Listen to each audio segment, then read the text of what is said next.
एक बेटे ने बाप से पूछा, पापा ये कामयाब जिंदगी क्या होती है।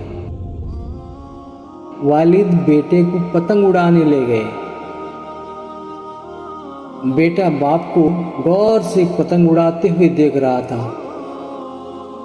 थोड़ी देर बाद बेटा बोला, पापा ये धागे की वजह से पतंग और ऊपर नहीं जा पा रहा है, क्या हम उसे तोड़ दें, ये और ऊपर चली जाएगी।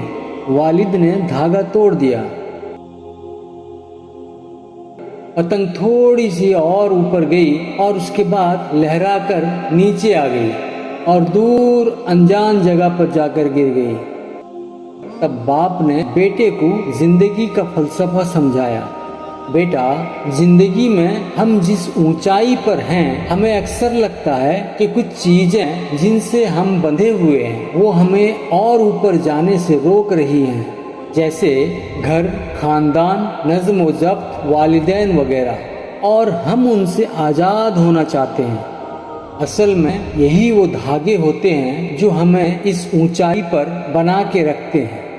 इन धागों के बगैर हम एक बार तो ऊपर जाएंगे, लेकिन बाद में हमारा वही हसर होगा जो बिन धागे की पतंग का हुआ। लिहाजा जिंदगी में अगर तुम बुलंदियों पर बने रहना चाहते हो, कभी भी इन धागों से रिश्ता मत तोड़ना। धागे और पतंग जैसे ताल्लुक के कामयाब तवाजुन से मिली हुई ऊंचाई को ही कामयाब जिंदगी कहते हैं बेटा।